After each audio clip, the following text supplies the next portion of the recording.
across Nigeria, the security concerns involving the communal clashes between herdsmen and farmers remains on the top of the agenda.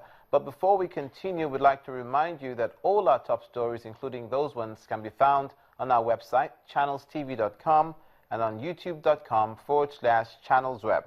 Do visit m.channelstv.com to view us live on your mobile device. You can also download the Channels TV app for Android, iOS, and Windows phones from their respective stores. We'd also like to encourage you to use the Eyewitness feature in the Channels TV app. If you have pictures or videos you'd like to share with us, just tap the application on your device, swipe to reveal the Eyewitness menu, and follow the instructions. And also concerning the recent security concerns in the country, the Kwara State Governor Abdulfatah Ahmed has been speaking on the activities of the herdsmen on farmland and militants on oil installations in the Niger Delta region. Governor Ahmed wants government at all levels to adopt the right policies on cattle rearing and dialogue between the federal government and the Niger Delta militants. He was speaking at an interactive session with journalists to mark his 5th year in office. Our agricultural reforms have largely been concentrating on crop farming. We've not given attention to this sector in terms of strong support, strong organization, and optimal benefits from this sector of agriculture. And that is what we require to do. Beyond the sentiments of whether the Fulani, the Hausa, the Yoruba, mad cattle rearing, that's not the issue now. It tells us that time has come for us as a country to truly look at the issue of cattle rearing as an arm of farming that requires deliberate policy. And the cattle rearing platform will be fully incorporated into our great policy. There are 1,001 ways outside blowing of pipes that we could sit and resolve issues that are critical. You see, if a way has not worked, it means that you have not gotten the efficient way to work. And there are other ways we will exploit. The pipelines, whether we like it or not, the breakage is a setback for us as a country. And whatever they stand for, which I'm sure is not unconnected with economic benefit, ultimately anyway, I think there are better ways this could be sourced through dialogue. The Governor of Kwara State, Mr. Abdulfatah Ahmed, speaking on policy solutions to the violence in the Niger Delta and the communal clashes involving herdsmen. You want to hear this story. It involves the National Coordinator of the Oodua People's Congress, Mr. Gani Adams, who's called for a total eradication of nomadic form of cattle rearing in Nigeria, saying it's a criminal system which allows terrorist activity. Mr. Adams made the remark while delivering a lecture at an event organized by the Ondo State chapter of the Nigerian Union of Journalists in Akure, the Ondo State capital. The Nigerian Union of Journalists is worried about the wave of killings across the country, which informed this gathering of top government functionaries, traditional rulers, opinion leaders, as well as some members of the Oodua People's Congress.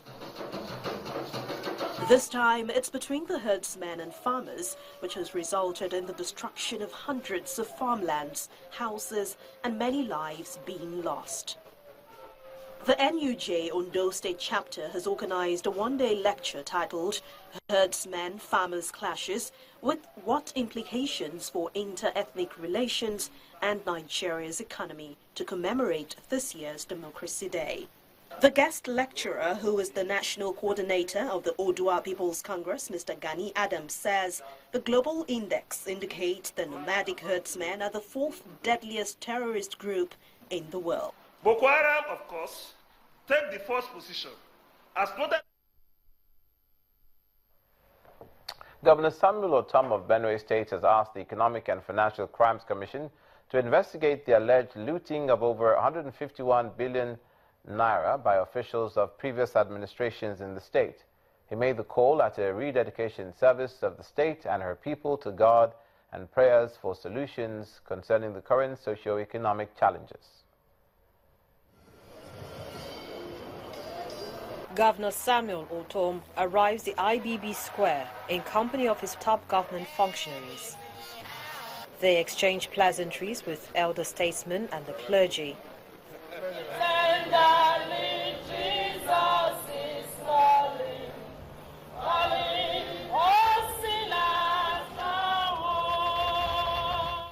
Then the rededication services commences with songs of worship.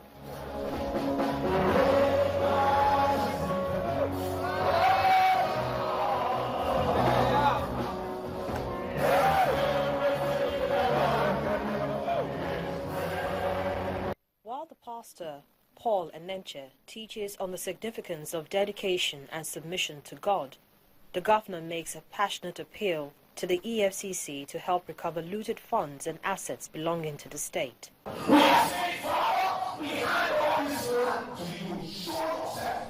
Show your power. Show your miracle. Show your signs and your wonders. Let me show at the state of every council meetings. Let the glory of God show up. Father, manifest yourself. We are not discussing anymore about. We are concerned about our Commonwealth. The Position Commission found that 107 billion was truly misappropriated by last administration, and every effort is being made by the state government and the EFCC to recover the money so that we can invest in development programs. The Catholic Bishop of Makurdi charges the people to shun idleness and return to agriculture. Like you have the Tarakumis, which was working. You'd have the orange factory, the tomato juice, the mango factory. So these are all agricultural, companies that will propose the state to them. Because at the end of the day, whether you have oil or you have any mineral resources, you need the money to buy food. Governor Ortom leads the state exco members and some federal legislators to God as he prays to break every unholy ancestral covenant. And the day ends in a joyous celebration. We'll turn our attention to the northwest after the break, where we'll tell you how Governor El-Rufai of Kaduna State spoke to the citizens about not reneging on his promises to bringing development to Kaduna State after 1 year in office. Don't go away.